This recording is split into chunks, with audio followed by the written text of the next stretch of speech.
Welcome students. Today we will study the layers of atmosphere. The layers of atmosphere are troposphere, stratosphere, ionosphere and exosphere. In this following video we will be studying the first layer of the atmosphere, the troposphere, and its main features. Today we are going to talk about the layers of atmosphere. The first layer is the troposphere. We are seeing the slide. So first layer is the troposphere. The main features of troposphere is that the troposphere literally means the region of mixing. So it is a mixing or the most turbulent zone. It is the lowermost atmospheric layer in which we live. Under normal conditions, the height of the troposphere is about 8 km at the poles and about 16 km at the equator.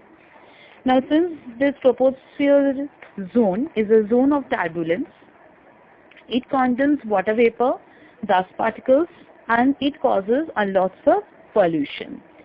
The next most important thing is that the most important feature is that there is a decrease of temperature with increasing altitude at a mean lapse rate of about 6.4 degrees centigrade per kilometer. This is known as the mean lapse rate. And the lowermost limit of the stratosphere is at the tropopause.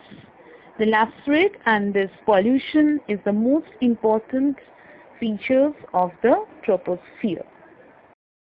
The next layer of the atmosphere is the stratosphere. So today in this video we will see the different features of stratosphere and how it protects the life. The next layer of the atmosphere is the stratosphere. Now, when we are talking about the stratosphere, we know that it is a zone which contains ozone layer. Now, it extends from 15 to 50 km and in between 50 and 60 degree latitudes. In this layer, we can find out cirrus clouds, which is also known as the mother of pearl clouds. In this zone, the turbulence of the air is not there, so the aircrafts can fly in this layer. The most important feature is that it contains ozone layer which protects the Earth's surface from the harmful ultraviolet radiations of the sun. The next layer of the atmosphere is the ionosphere. Now this ionosphere layer is important for the long distance radio wave communication. So you will be learning that in this following video how ionosphere is important as the layer of atmosphere. The next layer of the atmosphere is the ionosphere. Now this ionosphere is a layer which is in the thermosphere. Now ionosphere extends from 80 km to about 450 km. In this layer, the ionization of molecules and atoms occurs mainly as a result of ultraviolet rays, X-rays and gamma rays. Now ionization refers to the process by which atoms are charged into ions through removal or addition of electrons, giving them an electrical charge. Now ionosphere reflects the low frequency radio waves but absorbs the medium and high frequency waves.